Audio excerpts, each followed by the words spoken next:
You seem uncomfortable. Do I make you nervous, Corky? No. Thirsty, maybe. Curious, maybe. That's funny. I'm feeling a little bit curious myself.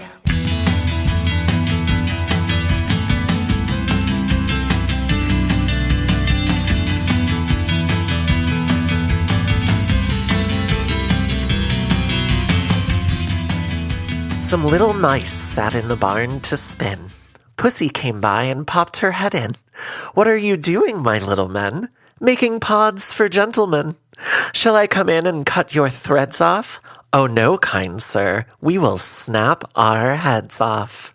Welcome to Pleasers and Punishers, where we talk about movies that people love to watch. Movies that ruin your today, tomorrow, and yesterday.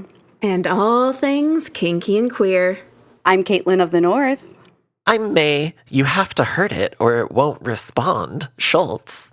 And I'm Amanda Jane Stern, and I think I prefer my Serbian cat ladies. And today we are discussing, okay, I'm just going to get this out of the way. Those enclosures that the animals were kept in were not regularly used at the time this was filmed. So they were not keeping animals in those horrible, tiny conditions. And the Audubon Zoo in New Orleans is AZA accredited at this time. As we continue our coverage of Animalistic April with gasolina. God, your David Bowie is incredible. Thank you. And this is Cat People from 1982, directed by Paul Schrader, written by Alan Ormsby. Sorry. That was a lot of breath. Mm-hmm. Yeah, take a sec. Directed by Paul Schrader, written by Alan Ormsby, starring Natasha Kinski, Malcolm McDowell, John Hurd, Annette O'Toole, and I'll just shout out Ed Begley Jr. You lose an arm. Yeah. Kudos, my man. And music by Giorgio Moroder. For better or worse. We'll talk about it later. But with animals this wild, we need another zookeeper. So let's bring in our special guest, co-author of Sleepaway Camp and co-host of the podcast This Ends at Prom, Harmony Colangelo. Oh, God, I just have every feeling about this movie, and I don't know what to do with any of them, because it doesn't want you to feel any of them. Right? Yeah. Well, before we get into it too far, tell me, y'all, have you seen the original Cat People, and what's your relationship with that movie? Harmony, do you want to start? Sure. Yes, I have seen it. I saw it for the first time, 5 years ago. This one was the easier one that's around. I'm from small town Ohio, so not the easiest thing to access classic cinema. And so things that are relatively closer to contemporary were a little easier to come by. But yeah, no, I saw the original one. It is certainly better. However, God, I think I like this one more. I think there's something about this one that I think is just bug nuts, and I'm into it. Yeah, I can understand that. I'm a huge fan of the original. We covered it on my previous podcast, which will remain nameless, and we had a really great discussion on it. And I feel like that movie is quintessential queer cinema. There are so many different readings you can make into it, whether you're talking about just sexuality, queerness, strangeness, or even gender stuff and transness.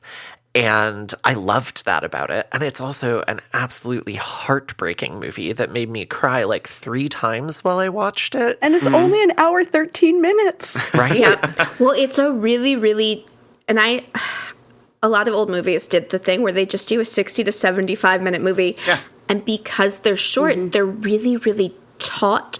And that movie is it's a tense relationship thriller, which is part of my issue with this one, is that they're taking that tense relationship thriller, but then also adding in this bonkers incest movie. And I'm good with both movies. They just don't work together for me, because I'm like, no. Let's take the incest one and go even more bonkers. Please, just give me more. Do it. Have her sleep with her brother. What about you, Caitlin? I have seen the original, and pretty similar to what everyone else has said. Sometimes dogs just bark at me and try to attack me, and I'm just walking down the street minding my own damn business. So you are a cat people. I might be a cat people. I had a friend actually be like, well, you're cat people. And I started laughing and laughing. I went, oh, you just clocked that, didn't you? My sister. Speaking of being a cat people, let's get into some role play. Is that your bathing suit? Is that your overbite? Now, one of you will be the drowning victim, and the other one gets to be our lifesaver. I'll be the victim. All your life. All right. In the desert sands, a girl is taken by the men of her tribe and tied to a large tree. That night, a black leopard approaches and whispers something in her ear, or maybe makes love to her. We're not sure. In the morning, she visits the leopard in his little cave, and then we cross-dissolve to Nastasia Kinski in New Orleans Airport in 1982. Klaus Kinski's daughter. Right? Yes. And, you know, we won't get into the Polanski stuff, but What I will say is, I just figured they were at like a Burning Man festival because the makeup of the people in this, I was like, where is this taking place? Are we making the first Slayer? What is happening exactly right now? I mean, it's basically like Aladdin. Where is this set? Las Vegas. Right? Yes, that's what I think. this is like Spike going to Africa. Yeah. I saw online that some people say that that producers have said it's supposed to be India. Okay, sure. Oh. I did not read that, but that is what one theory online is, that apparently there was a producer who said that. I don't know if that makes it worse. I think it does. Worse? Yeah. Or better? I don't think that's right. No, certainly not. We in the 80s were just really interested in vast other cultures. Like you saw it in our pop music, whether it be like One Night in Bangkok or Land Down Under or whatever. We just, a million Rains songs down where in we were, Africa. Yeah, exactly. We were thinking about like just the wide-eyed, whimsical things of being able to travel like affordably for the first time. And so outside of America, the world is just ambiguously and mythically the rest of the world. We have a broad racist approach to what most regions are, but otherwise it's just like, it's somewhere. Yeah. Yeah. Okay, so Nastasia's character's name is Irina, and she is approached by her brother Paul, Malcolm McDowell, who is dressed like a creepy priest, because you find out later he is kind of a creepy priest. He greets her like a cat by rubbing the side of his face against hers, which, like, if they knew each other would be kind of cute, but they don't. It was at that moment I texted you both, is this an Oops, It's Incest movie? Like right I was away. wondering which moment Right it was. away. It was that moment. When he said he was a brother, I actually thought he was joking and had to go back and we like, wait. Okay. They arrive at Paul's home and are greeted by Famali, Ruby D, and they say their prayers before eating dinner together. We find out that Paul and Irina were orphaned when their circus performer parents died by suicide. We don't find out the suicide part until later. And the children were raised separately from the time Irina was 4 and Paul was 10. By a billionaire dressed as a bat? That's what people do when their circus performer parents die. Yeah. Sounds right. The part we're also paving over is when they first meet each other, and this is like within 5 minutes in the movie of them meeting each other. She says, I fantasized about you. And it's like, in what way? And it's like, She used to daydreams. fantasize about Paul coming to rescue her from the orphanage. But he seems really aroused by the fact that she says the word fantasize. It's a loaded And that's word. when I texted, it is incest, not an oopsie. In the night, he perches at the foot of her bed, growling, just like a cat. I always end up on all fours, like a cat. Sex worker Ruthie, played by Lynn Lowry, who you may recognize from The Crazies or Shivers, I love this woman, arrives at a hotel and finds some weird goop on the bed before being attacked by a black leopard. Don't worry, she gets attacked, but she does not die, apparently. In the morning, zoo curator Oliver, played by John Hurd, comes with Joe, Ed Begley Jr., and Alice, Annette O'Toole, I love her, to retrieve the wild cat. Oliver is almost knocked off a ladder while attempting to subdue the animal, which goes nuts after being shot with a tranquilizer dart before succumbing to sedation. I love how that cat just bounces around the room. Oh my God, it's incredible. Like, I think that leopard was probably having the most fun just wrecking the fuck out of that room. Totally. Allegedly, it's a cougar that was dyed black because you cannot train leopards. Allegedly. A fun fact that I know about cats, just because I have just a bucket of weird things that I've thrown into a slop together in my brain, is that panthers aren't like their own separate animal, and people don't know that. They go, oh, a panther, it's just a big cat, like a tiger. And it's like, no, it's just a specific kind of jaguar or leopard. It's not its own uniquely individual thing. It's a melanated leopard is what is like basically the name. There you go. There's only one moment in the movie where the word panther is used, and it's when Paul is sitting in her bed later. Otherwise, throughout the rest of the movie, they refer to it as a leopard. And so I'm like sitting there looking it up. I'm like, what's the difference between a black panther and a black leopard? And it was like, none. Yeah. I think panther might just it might sound sexier because it sounds like to pant. Ooh. So it the word itself. I like that. That's my theory. Panthers are cool. I have the centerpiece art of my living room hanging above my TV is a velvet painting of a panther that I got out of the garbage in Cleveland, Ohio. Oh yeah. And amazing. I have a lot of garbage art. It's like 3 feet tall. It's huge. And I like pull up and some lady's smoking on the phone. And I'm just like, hey, can I take this? And she's got like the thickest smoking. She's like, take it. And I'm like, okay, Harvey Fierstein, I will take your garbage painting. Yeah, take that panther off my hands. She's like, I hate it. And I'm like, okay, cool. Irina visits the zoo where she is drawn to the panther and subsequently draws it in her sketchbook. Pulling from the original. Yeah, another pull from the original. The zoo folks discuss what to do with the leopard. We get a little cameo from John Larroquette. And why it has pepperoni pizza in its barf. Oliver meets Irina after closing because she's still hanging out with the panther, and they go out for seafood because Irina doesn't eat meat, where he offers her a job at the zoo gift shop. I do want to say, she doesn't eat red meat because the gumbo that Famali made the night before is from yesterday's chicken. Right. They do specifically say that. It's always interesting to me when people say, I don't eat meat, and what they mean is, I don't eat beef. Yeah. Sometimes pork. Yeah. But, like, it seems so weird to me because, like, I don't eat any seafood, but I eat chicken, beef, whatever. And I would never say I don't eat fish because I don't eat any seafood. Yeah. I don't know. They're different qualifications. Right? Yeah. I heard someone the other day say, they said, I don't eat land mammals. And it was like, okay. There you go. You don't eat land mammals. So birds and seafood, they're okay with. Interesting. Well, shrimps is bugs, as I have learned from the internet. So it's okay to eat bugs. Lobster. Lobster. I am a pro bug eater over here. Yeah. 2 weeks in a row, or 2 episodes in a row of talking about eating bugs.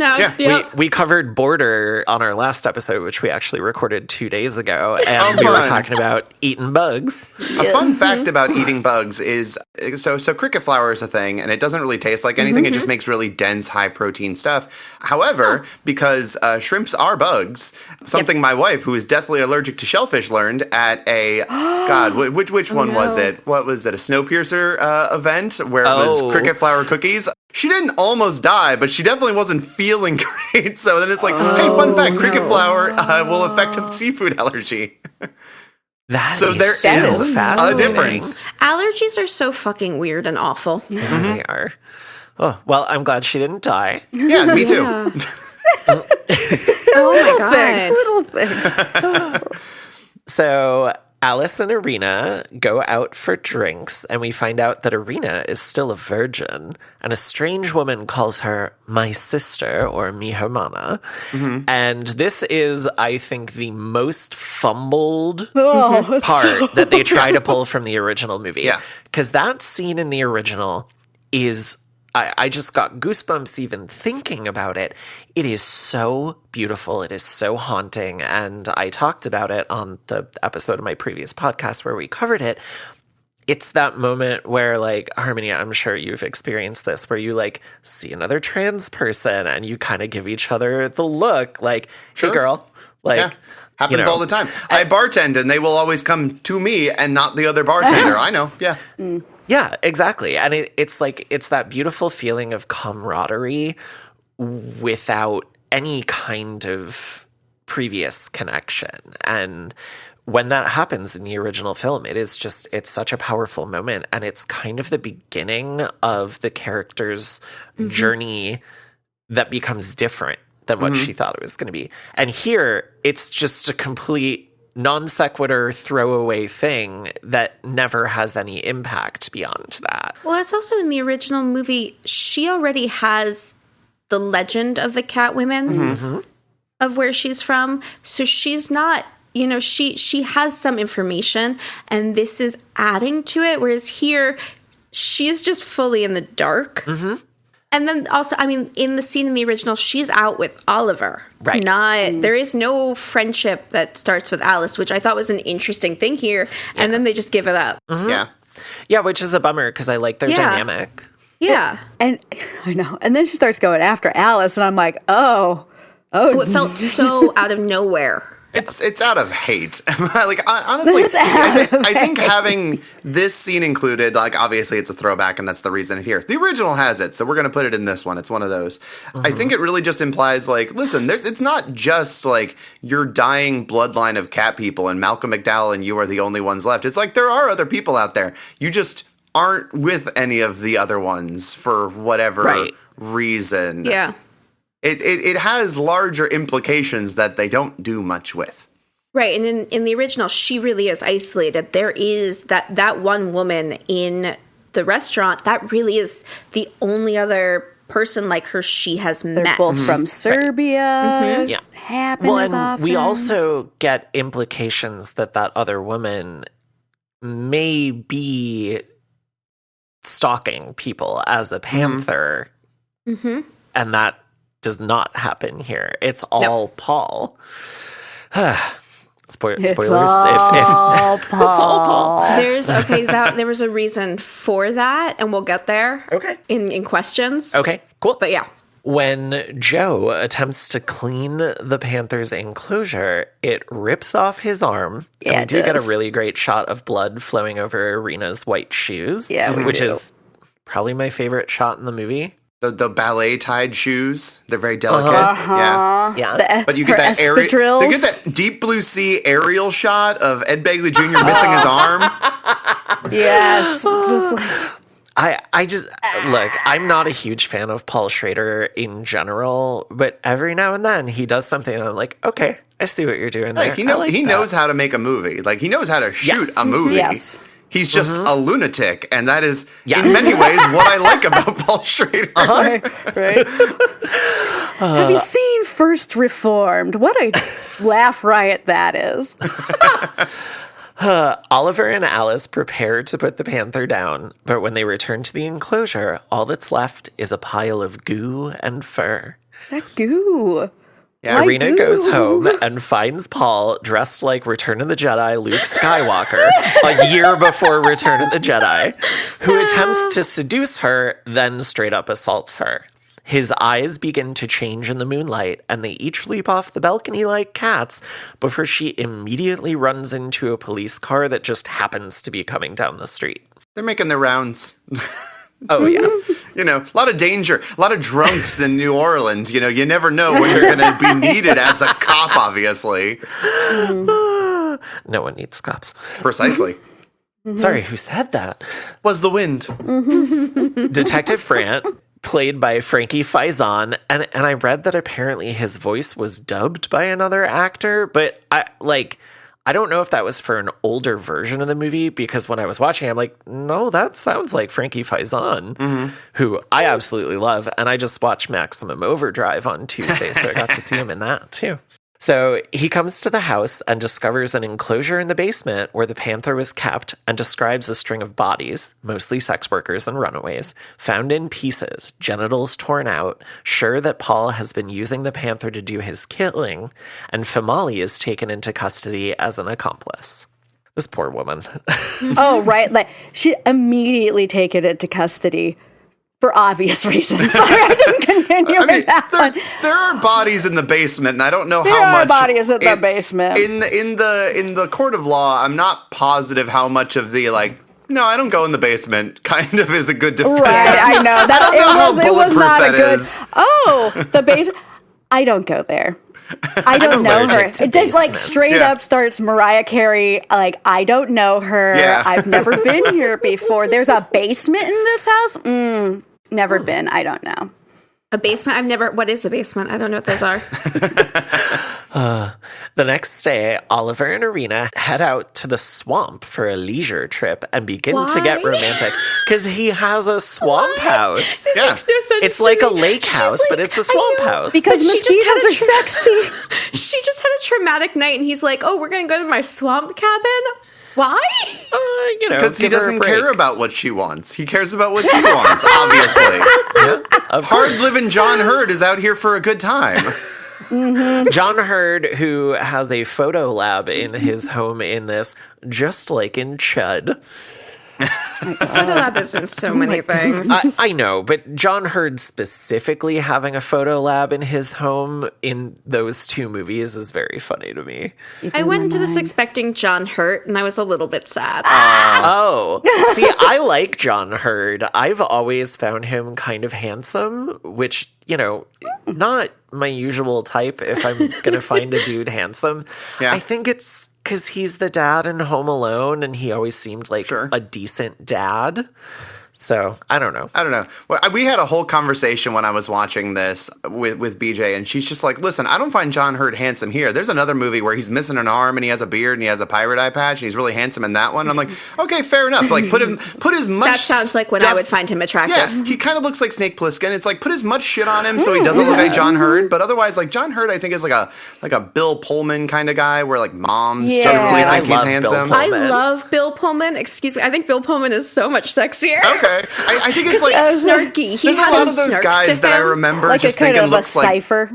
Sure, I remember just a lot of these guys in the 90s where it was just like, he just looks like some dude. He looks like my friend's dad or something, but he was like a star in movies, and all my friends' moms were like, oh my God, he's so sexy. And I'm like, but why Kevin Costner, though? But why him? Oh, Kevin Costner's never done it Moms for me. love Costner. No. Oh, yeah. No.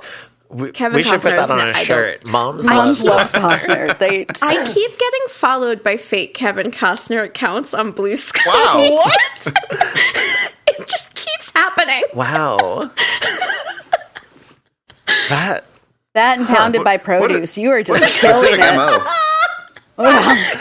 Kevin Costner and Kevin Pounded by Costner Produce. is going to show up at your house with a copy of Pounded by Produce. But I want head of Sam Elliott lettuce from and- Roadhouse. I know. Okay. In the night, Irina disrobes and goes for a nature walk, coming across various animals seen in what I'm calling panther vision. And she eventually attacks and kills a little bunny rabbit. She returns covered in blood and breaks the lamp when Oliver tries to look at her. And of course, I just watched Blue Velvet again recently, so when she said, "Don't look at me," I just thought of Dennis Hopper. Wait, sorry. That's really wild, May, just because I am wearing my... Of course you are. Incredible. All right, go on. Meanwhile, Paul tries to hook up with a woman named Billy, who he met at a cemetery. Oh, she's so pretty. She's so pretty. But he can't get it up. He awakens in the morning, remnants of goo on his body on the floor, and Billy dead and dismembered. Oliver confesses his love for Irina, who worries she can never make love to him for fear of killing him. Where did that love come from? I get it in the original. There's a real relationship. Here, I'm just like, what? What? I think it's like what Paul says soon, in that he's not actually in love with her. He has this fear that he is interpreting as love. But he also is drawn to the panther within her because he's always been fascinated by zoology. He works with animals. There's something about her energy that pulls him to her. See, I would like to see that in his performance, and I don't think I do. Sure. Yeah, no, I totally agree. Paul watches this love confession from his perch in a nearby tree. Then he breaks into Oliver's home and begs Irina to make love with him as brother and sister in order to stop the killing and save them both. He also reveals that their parents were siblings. Oops, all incest! It runs in the family. Yeah.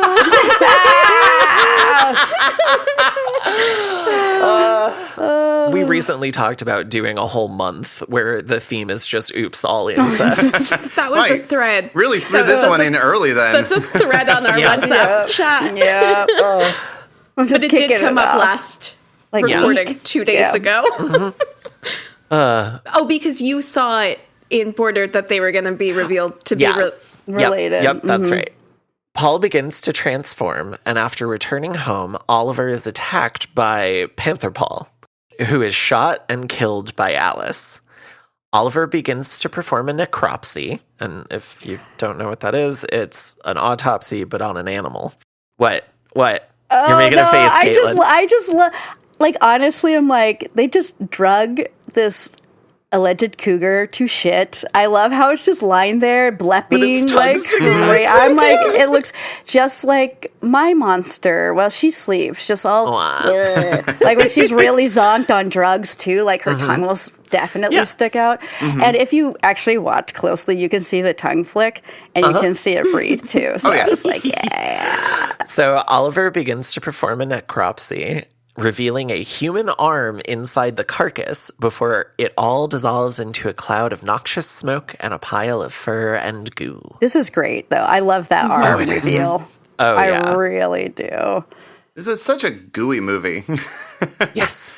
But also that smoke like really looks noxious. I feel like if that came out of a dead thing. Visceral. Yeah.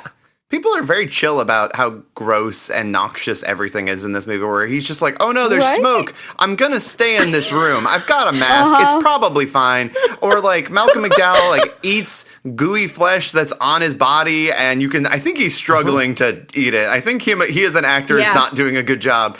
And then like when there's like the sex worker, she puts her hand in the goo and goes, ew, and then puts it back in the goo. Like people are very chill with stuff in this movie. Like, I would be like, what the fuck did I just put my hand in? I feel like this goes back to a discussion that we've had on previous episodes about how we feel about certain fluids. The three of us, and the three of us would just be like, no, thank you, no. I mean, I've surely put my hand in grosser things, I would assume, right? I don't know. I don't know what you wash it. Yeah, exactly. You can clean like, that off. Wash my hand. Yeah, it's fine.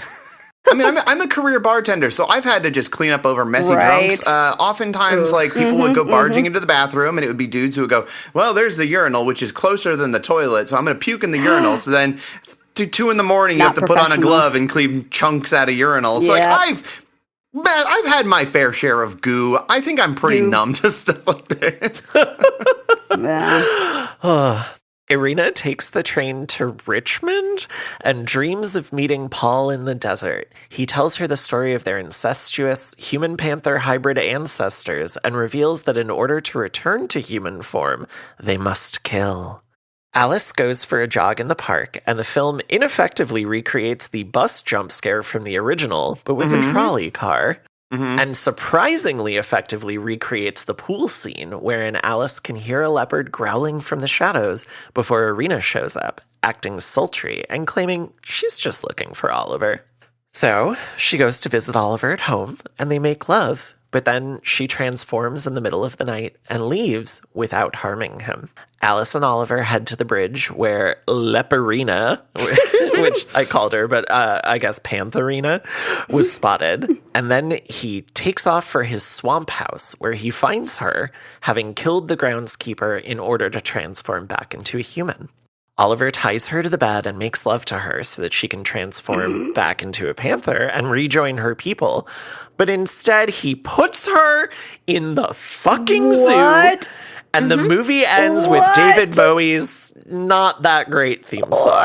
Oh, come on. It's way better than most of Bowie's 80s songs.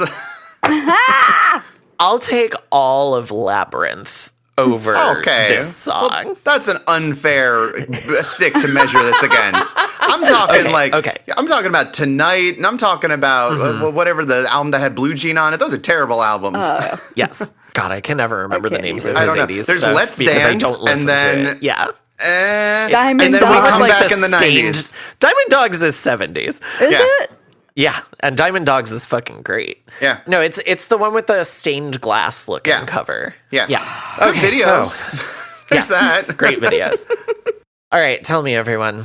If your girlfriend turned into a killer cat after you had sex, would you still have sex with her?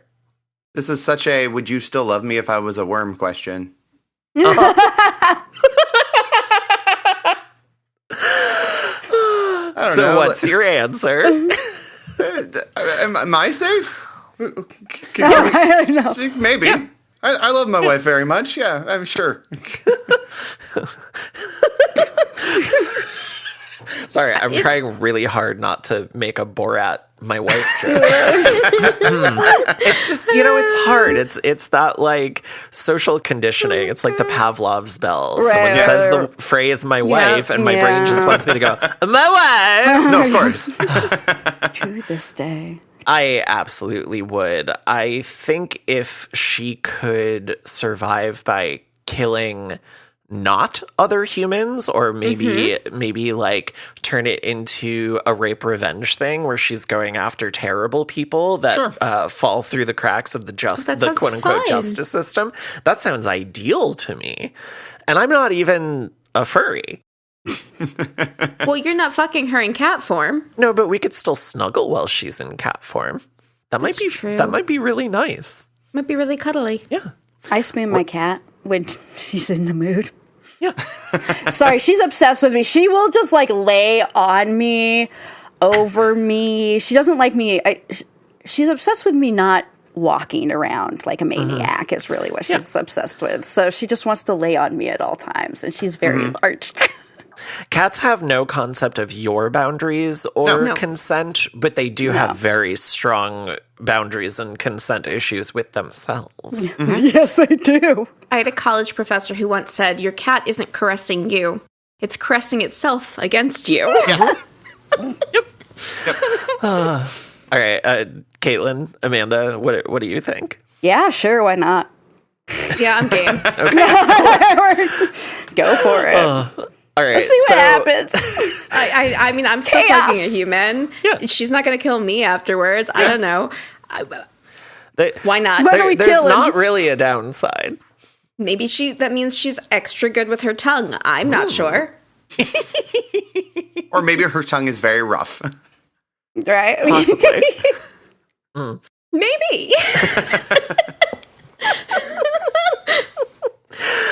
Okay, so this was a second watch for me. The first time I watched it was last April for Terror Tuesday at Alamo Drafthouse. And that was a really fun theater experience because I would say 90% of us had not seen it before, did not know what to expect. None of my friends who were with me, except Maeve, had seen the original, so they'd had no framework for it. And there were a lot of like collective like ew or oh my gods during the movie. And I love going to a theater and having experiences like that where everyone's on the same page, and it's like people aren't being disruptive, they're not talking during the movie, they are reacting to the movie, and we're all in it together. So that was a lot of fun. Rewatching it this time, I liked certain aspects of it a little bit more. I liked other aspects of it a little bit less. Amanda, someone had something in here about the score. I texted that. Oh, you texted thread. that. Yeah. So like, I actually like Giorgio Moroder's score, but not for this movie. Yeah. Oh, it should like be for the an music. 80s giallo. Yes, I like the music, not for this movie. Yeah. They don't go together. No. Okay, what about y'all? What's your relationship with this movie? So this movie's fun because obviously the first one is so clearly gay. Like, it's unavoidably, like, you can't mistake it for anything other than gay. And yet you watch this one and go, oh, God, this is the most heterosexual movie that I've ever seen. And that kind of makes it really funny because, like, yes, of course the man who wrote The Last Temptation of Christ wrote this. Paul Schrader is very shameful and repressed, and he is not very good at making horror movies, and not especially good at making fantasy films. All of his best films are rooted firmly in reality, like scuzzy reality, and like I think Blue Collar is one of the best movies of the 70s, and this is not Blue Collar. So Schrader is a fascinating guy for this. I think it is just taking all of his like weird repressed stuff straight to the dome, and it is paving over everything else in its wake, and that makes it a fascinating watch. Yeah, I absolutely agree with all of that. Caitlin, what about you? This was a first-time watch for me. Again, had seen the original, knew that this was very different. And what I will say is I do appreciate all the big swings, that it was trying to do something completely different than the first one, even though the dequeerification does, like, you know, hurt a bit, like right in the solar plexus. But, and that was actually when I was watching it and they would try to bring in pieces of the previous movie that I was like, oh, I wish you had just been like, that didn't even exist. I don't need to do this again, because they were doing such a good job of that otherwise. And Amanda, this was a first watch for you. This was a first for me as well, and I, like the rest of you, knew the original very well. I'm a big fan of horror movies. I am a really big fan of classic cinema and, you know, horror movies that are important in the pantheon of horror history. Cat Beautiful is recognized as having the first jump scare with that bus scene. I love a really taut short movie, and I absolutely love things where it hinges on, you know, don't trust the person you're with. We've talked about the don't trust your husbands, and this is don't trust your Panther Lady girlfriend. Or your brother. No, the original. But this is don't trust your brother. So yeah, first time watch, and I agree with Caitlin that when they would bring in things from the original, I would just go, well, now this is just kind of pale pastiche, because this is a different movie, and I'm absolutely okay with that, and I would rather it be more different, just because it doesn't have the relationship drama the way the first does. It is not as tense a character study. Yeah, I don't think Irina in this is enough of a character to really invest in her, whereas Irina in the original is such an incredible character, and I felt so deeply akin to her. She is a virgin who can't drive.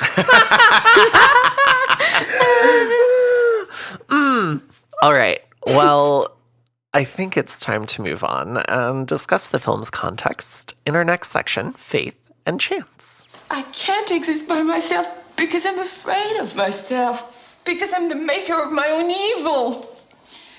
Goodness is only some kind of reflection upon evil. That's all it is. Okay, what was happening in movies at this time? What was happening? I don't even know anymore. Actually, I'm taking a breath because I'm very excited to do this. You have mentioned how straight this movie comes off, especially in comparison to the original, and I think that is intentional in a few ways. So to really get to where we are in movies at the time, we have to look a little bit about what was going on prior to this. So, 1981. Who takes the presidency? Who takes the presidency? Fucking Ronald Reagan. May he rest in peace. It all comes back to Reagan. It does. So you've got that. You also have the first... Sorry, fucking everything. My brain is just, from Hobgoblins. Do lots of coke and vote for Ronald Reagan. So, leading up to this, you have a huge period of political and social upheaval. You have the gay liberation movement. You have women's rights. You have civil rights. And in cinema, post the Stonewall riots, there became this period where you could overtly have queer characters and portray them in a positive light. And this started in 1970. what's interesting about the American film industry is that our films tend to be a lot more regressive than our TV networks do. So television was actually a little bit more on the forefront, doing things like That Certain Summer in 1972. You get an indie movie in 1974 called A Very Natural Thing. It's considered the first theatrical movie with a gay romantic plotline, which is the main plot. It's got a happy ending. It was like the gay answer to Love Story was how it was marketed.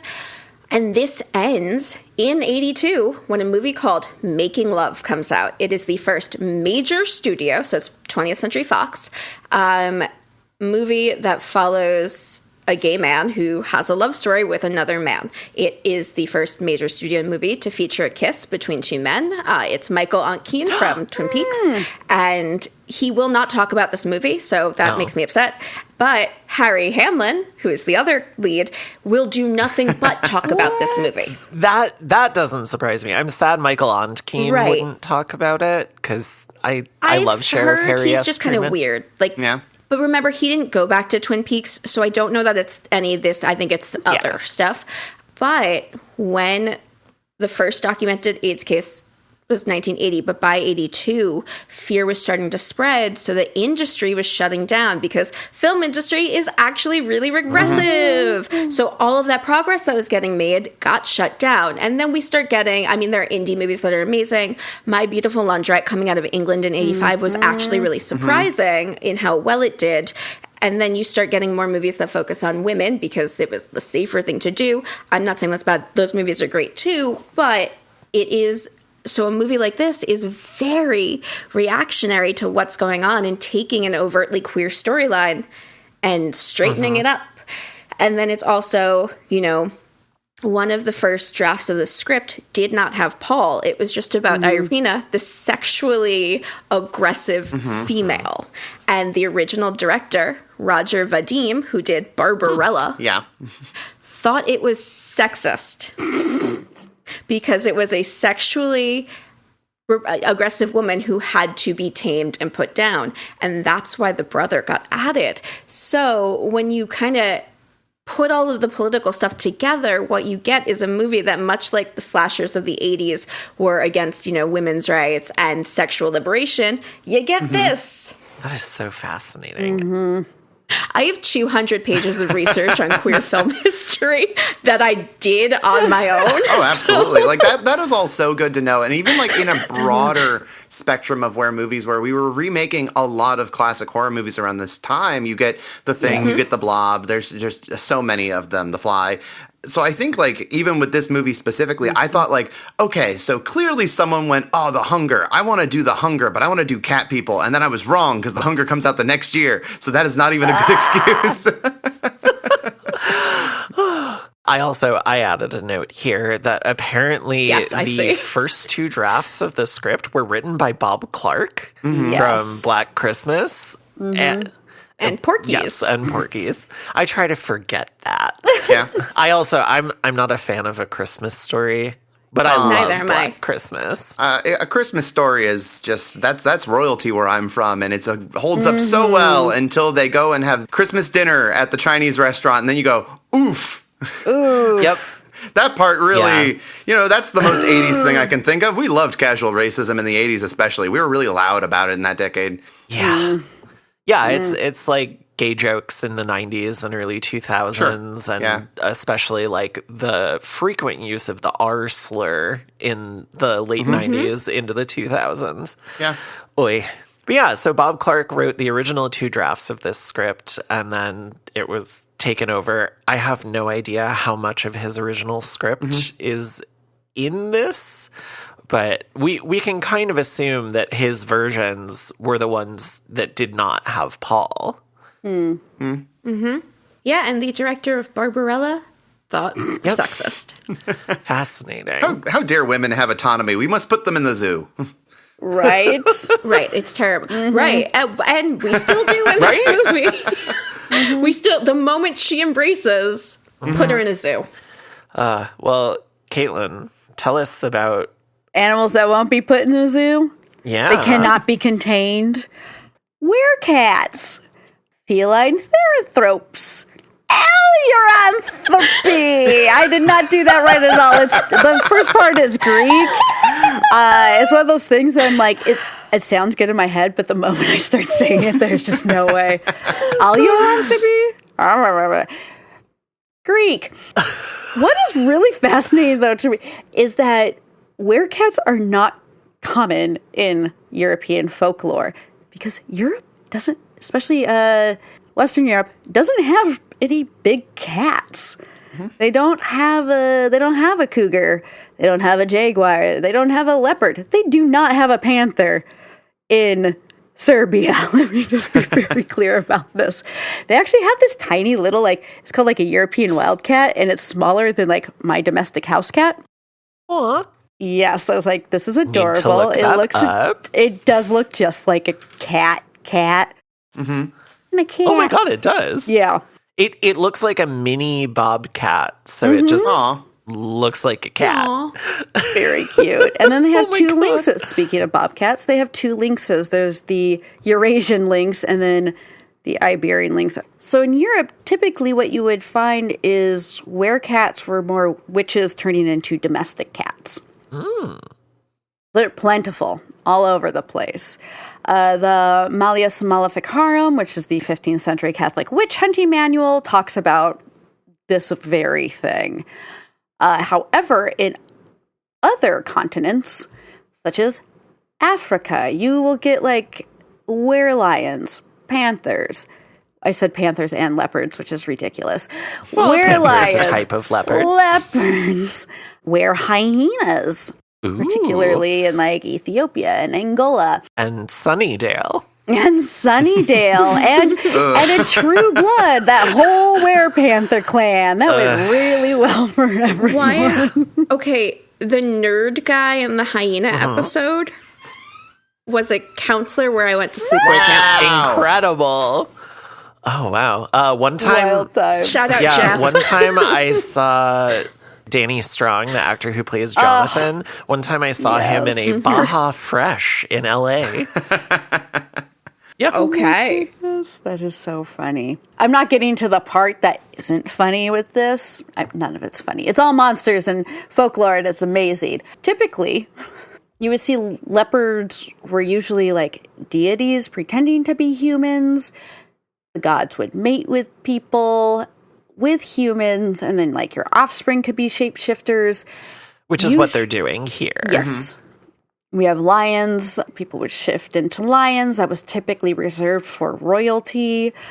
And then we would have these giant cats that would stalk villages at nights. And there are a lot of stories about the Nunda and the Manangua. Central and South America, it's the jaguar.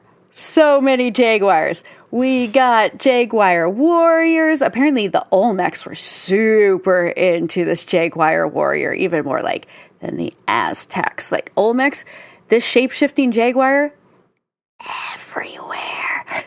You know, there used to be jaguars in the south of what is now the United States. Yeah. What? They're in Florida, the Jacksonville Jaguars, obviously. Yep. Yeah, there's some indigenous tales about. Sorry, Jaguars. I'm just thinking about Jason Mendoza from The Good Place now. They were all over the place until very much like Europeans have done with, wolves or animals that they see as dangerous, or you have to take them out. They might be eating our livestock, but are they really eating our livestock? I don't know. But yeah, so jaguars, huge in the Americas, south and below. Mm-hmm. Asia was really interesting because there are very, very specific, almost always were-tigers. There's so many tiger, which I think are the best big cats, but that's just me. They have the best roar. That's the roar they use in The Lion King. Because lions don't have good roars. I just always love that they use, a condor screech for American bald eagles. Oh, yeah. Because bald eagles just kind of go eagles, ah! They don't, they're like turkeys. They don't have good noises. It's like a red-tailed hawk or something. Is there a more appropriate bird sound for the mascot of this fucking country than... Oh, yeah. Not to give whichever one it is. I think it was Teddy Roosevelt who was like, "Oh, fucking eagles suck. They're scavenger shitty birds. All they do is eat garbage from hardworking." Ben Franklin was the one? Yeah! He hated eagles. He was like, "Fuck this thing. It should be a bear. Eagles. Bears are cool." I'm like, you know what? Bears are cool. That's why California put it on their flag. It's why women will always choose bear.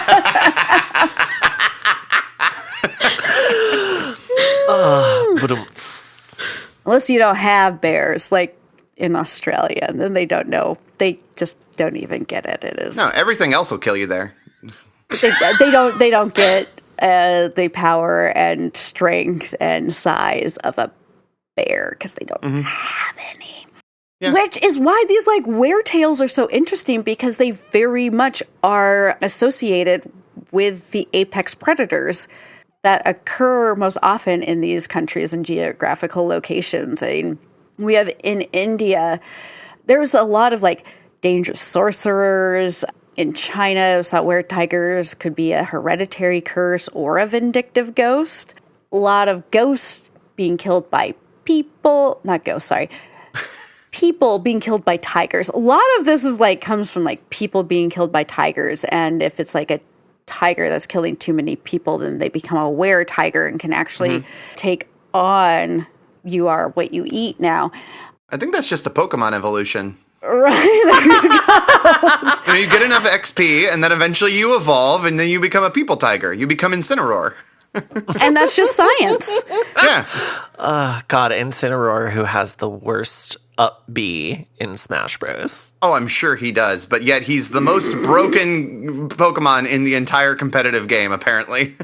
He goes up and then shoots down at a 45-degree angle, so if you're facing the wrong way near the edge of an arena, you're fucked. Yeah, well, you know what? It's in pro wrestling, they call that high risk, high reward. Going to the top rope, and then there's nothing in the pool, and you just go splat. I need to do this a little more southern wrestling emphasis of just being like, he's going to the top rope. Oh, no one in the pool. That's going to leave a mark. By God. Okay, so you need to be a wrestling announcer. I think I could do okay.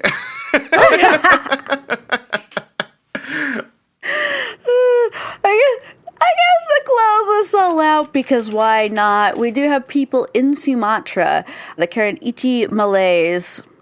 I just said that so wild. That was a wild way to, I just said all of that in Malay. There is an ethnic group that was said to, they could just turn into were-tigers.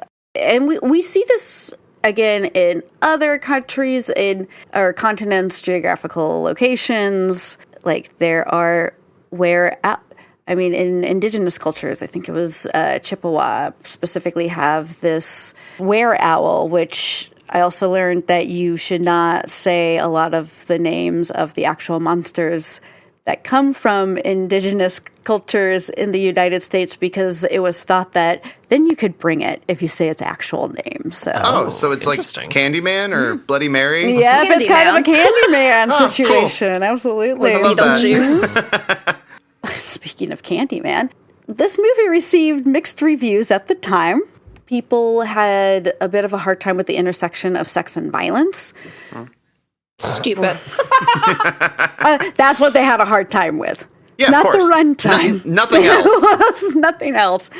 Do they not like Shakespeare? There's lots of sex and violence in Shakespeare. I took a class freshman year of college that was called Sex and Violence in Shakespeare. They think they do, but they actually don't. This was, though, it was nominated for a Golden Globe for Best Score and Best Song. It lost Best Song to Up Where We Belong. Oh, listen, I love me some schlocky duet cheese. Joe Cocker.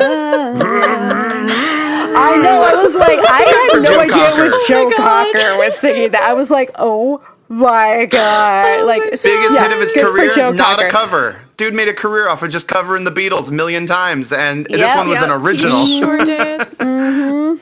Oh, my God. I've never seen An Officer and a Gentleman because I just have absolutely no That's why interest in that I- movie. I don't Yeah. think I realized that's what it was from. Yes. It sounds Yeah. boring just from the premise. I don't know. It's been a while. It's one of those ones that it's like, I saw that when my mom was like, get something we both can watch, because Cat People would not be one that we could both watch, which meant something she wanted to watch. So at like 8 years old, I was being subjected to An Officer and a Gentleman and Sleepless in Seattle and just only the romantic of romance. Sleepless in Seattle, at least, is a sweet, fun movie. I believe it. I haven't seen it in a long time. It's just a hard movie for 8. Yeah, it'd been real boring for 8. Yeah. So boring. I actually have an acting teacher who was in Sleepless in Seattle, who was also in Twin Peaks. And we actually saw the scene being filmed when they're in the airport. Like, we were going to pick up one of my mom's friends at SeaTac Airport, and they just happened to be filming. My mom was like, that guy looks like Tom Hanks. What are the odds? But it's just weird. It's Tom Hanks' Tom Hanks wouldn't character be from here. The Terminal. Right? I don't know what's going on right now. However, this being like the review, we Rotten Tomatoes, it's a 66%. The folks, I was going to say the good folks, but I'm not going to give them that much credit. On IMDb, Nope. 6.2 out of 10, and then Letterboxd, it's a 3.2 out of 5 or a 6.4 out of 10. So all pretty much in that mid to high 60s, except I guess for IMDb, which would be low 60s, but whatever. This is definitively a 3-star movie for me. And like, if you look at my rating spread, I do not give a lot of 3-star ratings, because 3 stars for me is a movie that like had potential that could have been good and it just doesn't get there.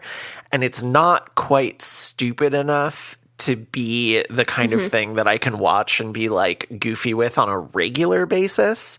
So it's just like, it's fine. And I feel like that's like the death knell of a movie for me. If it's just fine. Well, fine is boring. Yeah. You don't want to be fine because, I mean, statistically, most things fit within a bell curve, and the law of averages is that most things are fine, and you don't want to talk about that. There's nothing spectacular about that. No, May, I'm with you. I was also solidly a 3. It's fine. It is. I want the more wild movie that we could have gotten without all the allusions to the original, just because I think this bonkers Panther incest storyline with Paul is more interesting because I've seen the original. It's not doing the original as well as the original does. So give me the thing that goes like whole hog. Yeah. Sorry, I love that expression. Speaking of whole hog, let's make that money. Make that bacon. And now we'll dig into the meat, the goo, the viscera, the piles of fur in a section we call Enough is a Myth. No. I've done enough.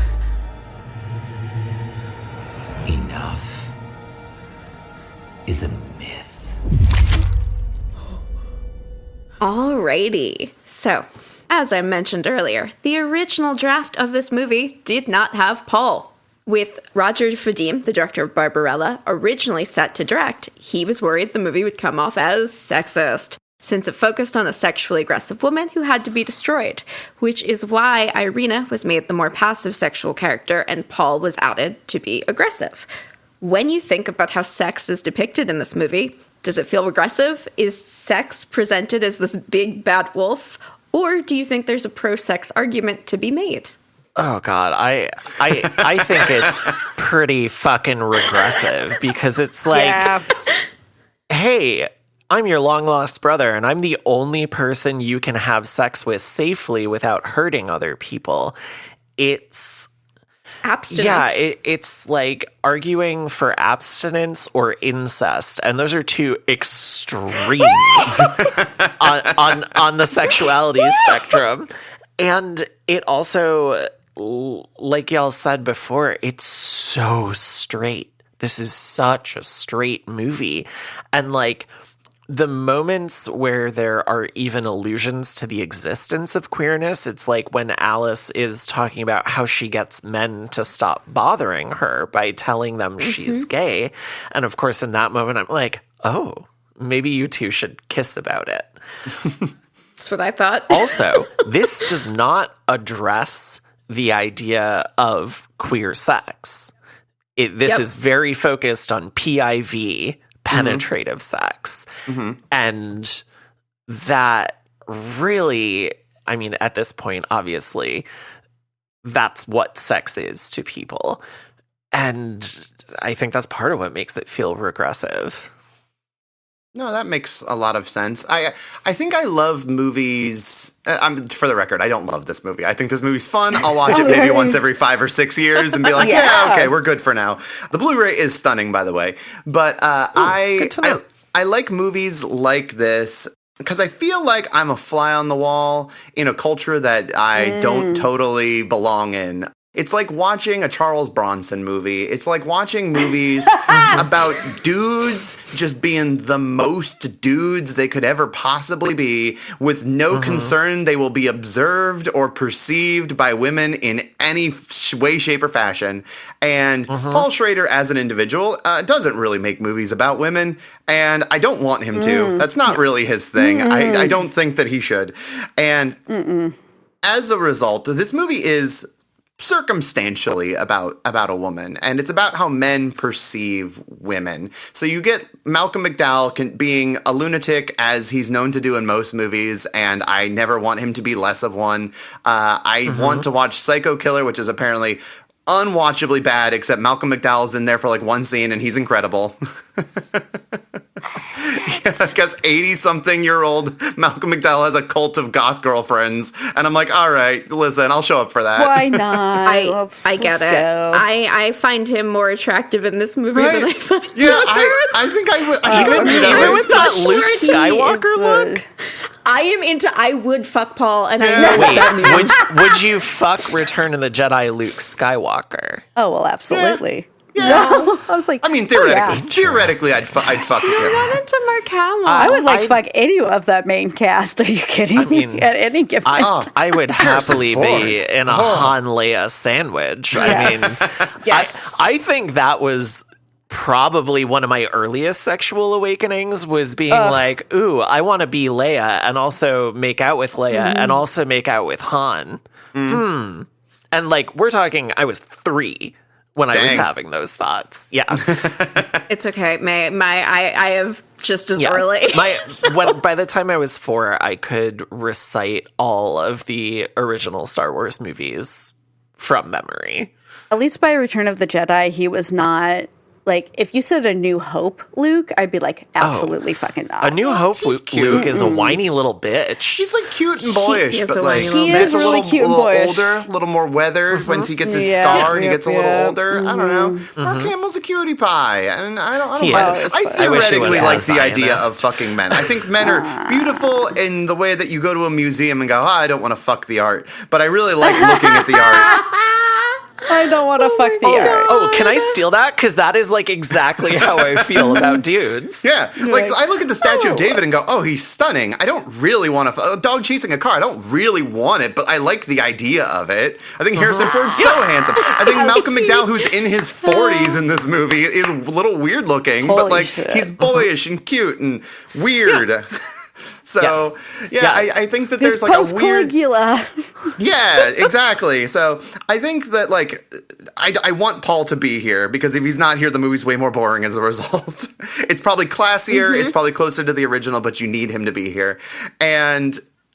Exactly. I would be fine with more Paul. I wanted more Paul as well. That last third of this movie is weird, isn't it? Once he dies, this movie gets strange because it is being sexy, but it has taught you that you're supposed to feel really weird about sex because all the sex implication is incestuous and slightly like bestiality sort of themed, because it's like, why are we seductively looking at large cats?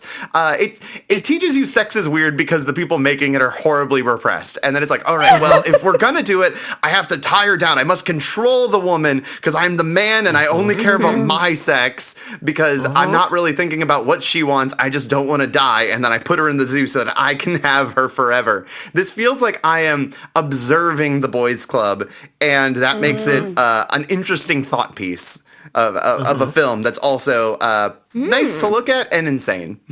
Yes. I mean, what did I say? This is like Splendor in the Grass. Like, it's just everyone like fighting against their like sexuality as hard as they can. I mean, everyone just wants to fuck. Just let everyone fuck. It's also so deeply unsexy. Yeah. Because even, even right? the sex scenes that are in it are just like so devoid of passion. And they feel cold. so... They also feel like piteous. Like it's people being pitied by the person they're sleeping with. Yeah. I mean, it's also just immediately P in V, and that's it. Yeah, just like Christian Grey. I'm sorry. You're criticizing John Hurd for not doing foreplay? Oh, well. Right. How else is he supposed to do it in the 80s? He's got ropes that he's confident in using. He doesn't fumble at all. He knows exactly what he's doing. But he can't fucking go down on her. No, of course not. Right? Heroes don't do that. I think we've learned that. So that is such a old like pop culture reference of when the Harley Quinn animated show wanted to have a scene where like Batman was going down on Catwoman, and it was nixed by Warner Brothers DC by going, heroes don't do that. And it was like, excuse you. Yeah. Wow. I think heroes do. I remember that. Heroes don't not do that. Yeah. Do you want to be on the side of DJ Khaled? No. No. You don't. No. DJ Khaled doesn't eat pussy, and I don't want to be on that side of history. No. I mean, I don't really want to be in a room with DJ Khaled. Well, okay, also that. Morally, I don't want to be on the same side of him, and I can do that anywhere in this world. It's really easy to avoid him. Yay. Yeah. All right, what's our next question, Amanda? Okay, so in the original movie, Irina is from a small village in Serbia and knows the myth about the Catwomen. Here, the werepanthers descend from an indeterminate location that is distinctly presented to the audience as other. It's like a liminal desert. As this film comes so hot on the heels of second wave feminism, gay liberation, civil rights, can this movie be viewed as a reaction to those movements? Is it a more subversive commentary on such reactionary takes? Or is it just actually arguing for fear of the unknown?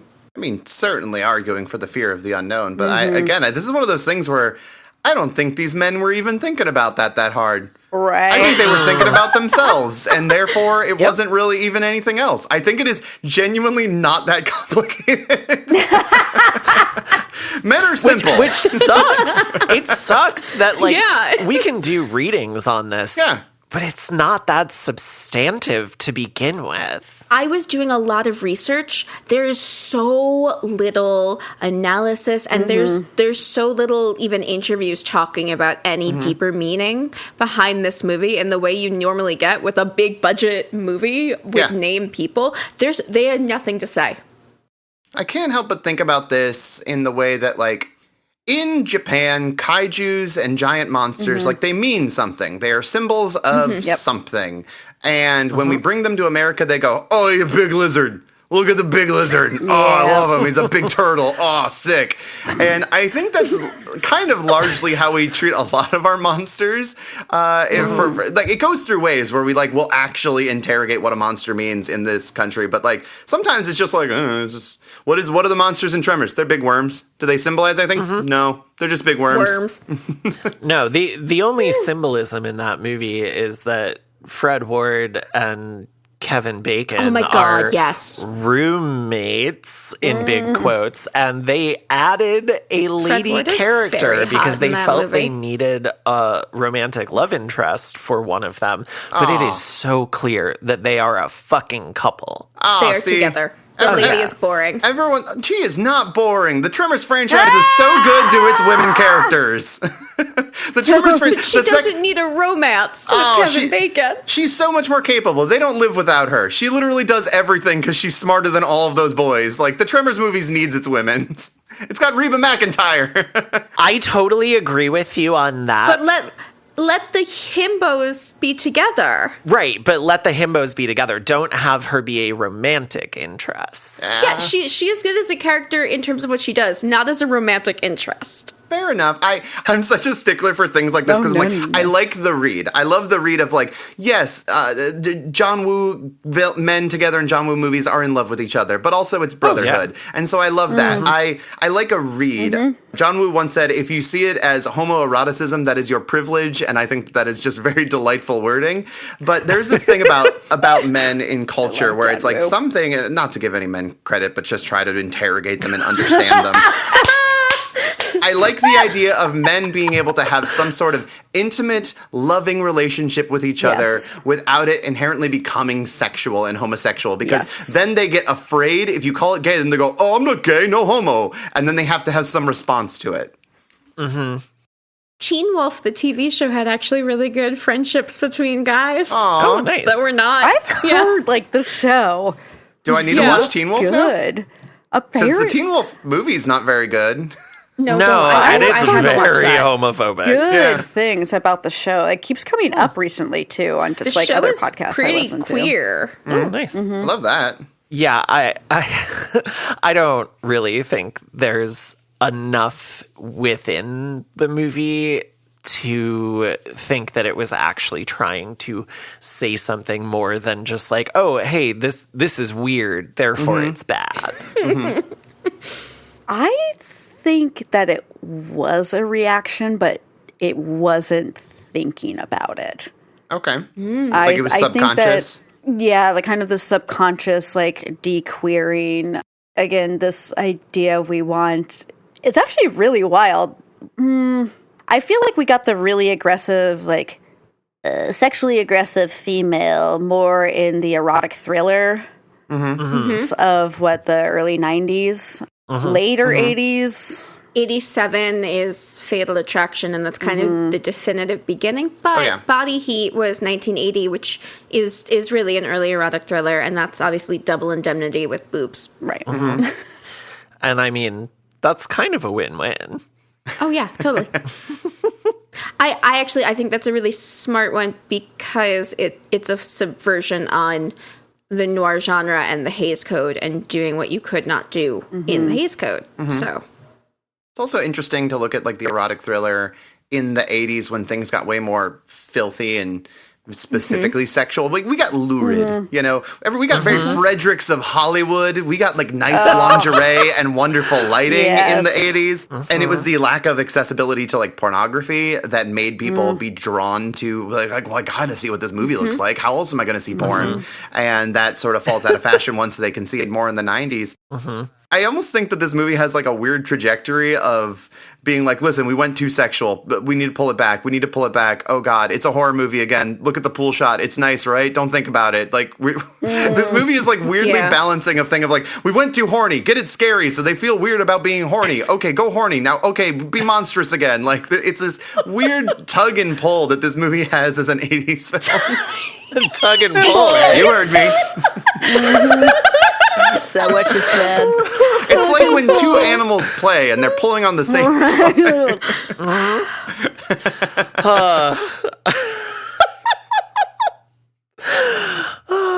All right, what else we got, Amanda? Okay, following up. By the end of the movie, Irina has had sex with Oliver and embraced her inner panther. Because of this, she must be tamed. Folks, is women's sexuality really that scary to men? Do we think this is an AIDS metaphor? Something else? Is it ladies are scary? I think this is a classic in the grand tradition of women's autonomy is terrifying to men because they know that we are actually more powerful than them. And they know if we get enough autonomy and agency, we're going to subjugate them the way that they've done to us for thousands upon thousands of years. And they don't want that to happen. Well, it's because men's biggest fear in this movie is not being ripped apart by a panther, because the panthers mostly eat women in this movie. It is that you will be denied sex. Because like that's the thing is it's dudes going like, God, I want to get off, but I want to not feel weird about it. I'm gonna feel weird about it, but I want to not. Yep. Yeah, I just feel like that was a period right there. Raison d'etre. Do you have any thoughts on it, Amanda? Oh, yeah, no, this movie is not that deep, unfortunately. I was doing so much work to come up with things. I was like, I think it's all subconscious. I think it's incredibly regressive and reactionary. Yes. I don't think it's intentional. I think it's just stupid. Yeah. Sure. Well, speaking of things that are stupid, let's play a game. Hello. You don't know me, but I know you. I want to play a game. All right, Caitlin, what's our game this week? Are you ready to make me look stupid? No, I won't make anyone look stupid this week. That was all random. Like, how would anyone know what I was talking about last episode? This we're just going to do a quick fuck, marry, kill cat. Oh. Okay. For our lead characters, so... Harmony, I don't know if you've listened to our Crimson Peak episode that came out last week, but we did fuck, marry, kill Ghost for that. and Ghost was like the modern version of Ghost, where you just completely abandon them, not turn them into it. You Lake Mungo them? Killing. Oh no. Yes. Right, I know. I was like... This is... Are you cat this person, which I guess means... Do you catfish them? No, you put them into an enclosure for the rest of the Okay. imprisoning. Oh my God. Okay. So, Irina, Paul, Oliver, Alice. Oh. Fuck, marry, kill cat. No love for Ed Begley Jr. Historically good guy, Ed Begley Jr. I know. I do love Ed Begley Jr. When he grabs that little thing to like shock Yeah. the cat and As then they he do just at takes zoos. his arm off, I'm like, good. Take his arm off. Right, yeah. Very big on shocking the animals. Listen, it's a zoo that was built in like the early 1900s. It's falling apart. They're working with what they got, and sometimes you have to punish the cat as a man. That's how this movie this is how the movie tells you how to be. You let the orangutan watch TV. That's good. Watching his soaps. I feel like this I gotta clean this. I gotta clean this. I am fairly certain that whatever that orangutan is watching, that is Ray Wise in the scene. Oh my God. Yeah, because he was on some soaps in the 80s. That's really so it's funny. entirely possible it was him. That. I feel like watching that whole thing with the zoo. It's like they have a line of like, well, the monkeys were stored above the big cats, and they would taunt them by throwing their garbage at them. And if you're a well-behaved prisoner at the zoo, then you get TV. Yep. If you don't, you get shocked. I didn't go in, obviously, in the history of zoos. However, like, yeah, they would definitely be like, oh, we have a gorilla, and we're going to give it, like, a TV to watch in this tiny little enclosure. It all started changing around the post-World War II, when a lot of things got bombed. And a lot of things changed, that it became more conservation-focused after that, but yes, a lot of these, like, a lot of zoos were initially established to be like menageries for rich, crazy people. Yeah. That tracks. Yeah, that makes a lot of sense. So this game, yes. Yes. I'm gonna fuck Irina. I am going to marry Alice because Annette O'Toole is so goddamn cute, and I feel like she would just be really fun to have a relationship with. I am going to kill Paul, and I'm going to cat John Hurd because fuck him for keeping her in his fucking zoo instead of letting her go back to her people. Like, is it weird that she wants to go fuck her incestuous family? Yeah, sure. But that's just what they do. That's Let just her go, what cats man. do. That's just what happens in nature, I guess. That's, I think, the moral they're trying to run with. Cats do that.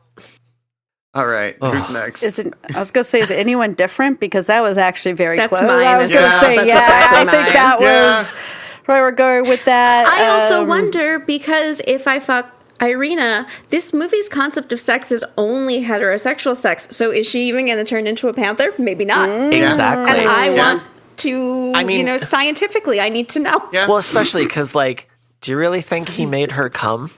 So I don't think it has anything to do with whether or not you have an orgasm. No. Exactly. Maybe that's all she needed. Yeah. And don't get me wrong. You. We know how I feel about Paul, but I think for my own safety, he can die, and Oliver's getting cat. Yeah. There's no doubt about it. That's just payback. He also handed Ed Begley Jr. the tase thing to shock. Yeah, shock the Paul shocky Schrader. rod. So I'm like, you know what? You deal with it. Yeah. He deserves to be cat. In a different parameters of what this meant, I would let Irene be she could go be a cat, but that's the worst fate in this particular game. So that's not it. So I'm going to stick with everyone else. If it was cat, and then you just get to go live your life as a cat, which, oh my God, how amazing would that be? I've heard everybody wants to be a cat. Everybody. I believe it was the Aristocats. Everybody wants to be a cat. My high school graduating quote in the yearbook was a Mark Twain quote. That's, while the rest of the species is descended from ape, redhead is descended from cat.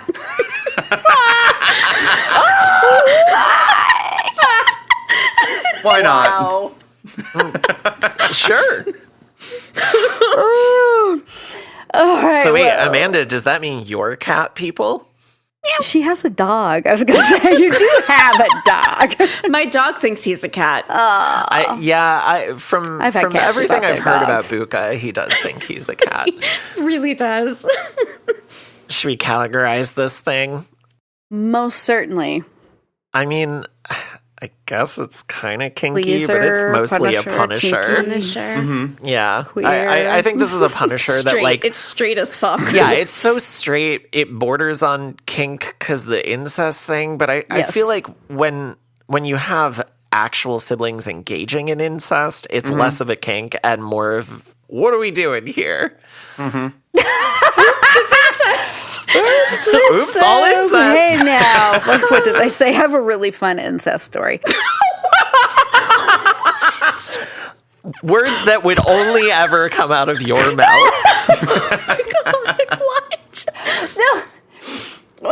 I was at a showing of a movie. I can't even remember what it was called. However, it was like a psychological thriller mystery, and incest was a big part of it. And one of the many, many reasons I do not like Q&As after a movie is I'm sitting there in the theater afterwards, and this much older woman than the rest of us, I'm going to say she's probably in her 60s, and at the time I was in my 30s.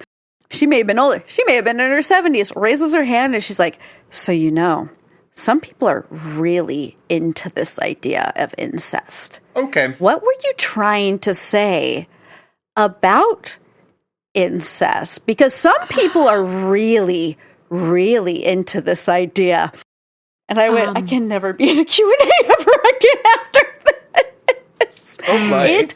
And the director and the writer sitting there trying to go, well, I mean, we weren't condoning, if that is what you're asking. She's like, well, some people are just really into it. Or into this idea, or interested, or have questions about it. We're all like... That woman definitely fucked her brother.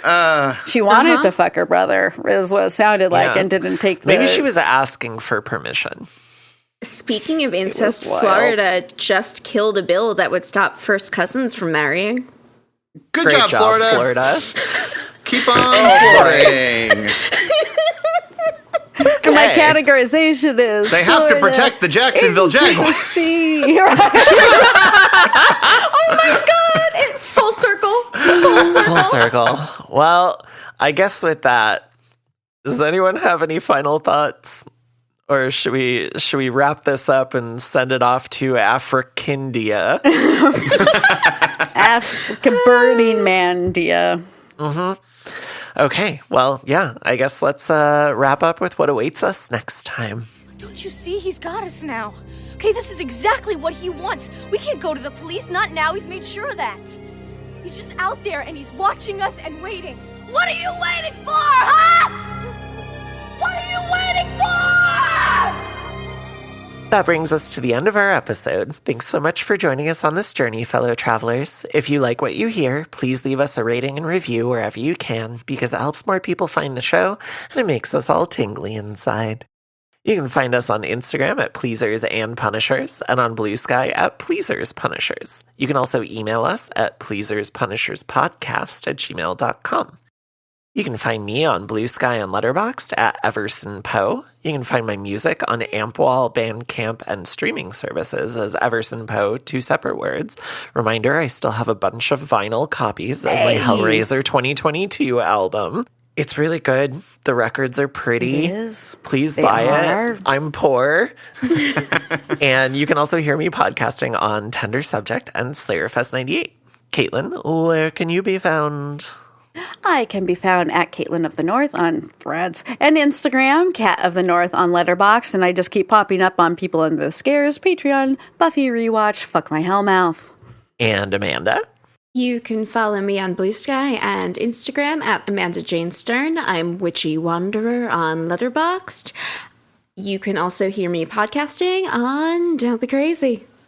Excellent. And Harmony, where can people find you? And do you have anything you have coming up that you want to plug? Oh, I mean, I got stuff coming up, but that's a million years in the future. So for now, it's you can find me over on Instagram and Bluesky at Harmony Colangelo, and also have a podcast where we talk about teen girl cinema, either marketed to or about the coming of age experience for teen girls. Our most recent episode, our upcoming one at the time of recording, will be about a Very Brady sequel, which, funnily enough, does have Greg and Marcia having a substantial storyline about being in love with each other, which sure is does. Fun because one, both those movies are perfect, but also they're step siblings, so it's less weird, and also it's making commentary on the fact that the actors who played Marcia and Greg in that show were very much had crushes on each other. So one wonderful bit of synergy were there. Just the universe provides sometimes, and it's poetic and gorgeous. So yeah, we're over there. Excellent. George Tropicana. Oh, is he Cuban? No, George Glass. Sure, Jan. We've been quoting that constantly, all like, where it's just like, Marcia? Yes, Greg. Like, oh my God, they're so horny. It's so good. God, I love the Brady movies. Okay. Well, I need to rewatch both of those in anticipation of that episode because I'm excited to listen to y'all talk about it. And everyone, if you're listening to our show and you have not listened to This Ends at Prom, please go listen to it. BJ and Harmony are so fun. And the fact that you haven't seen most of these movies, if not all of them, before you watch them for the podcast, it's just like, it's so great to hear these, like, first time as someone in their 30s watching this movie. I love your perspectives on things. So thank you again for joining us here. This was such a fucking blast. Please come back anytime you would like. Of course. Next week's episode will be on 2024's Cuckoo, and the other half of This Ends at Prom, BJ Colangelo, will be joining us, and I am so excited because this was my number one movie of 2024. But until then, do some aftercare, clean your toys, set healthy boundaries, and I'm actually a bad gay who prefers dogs.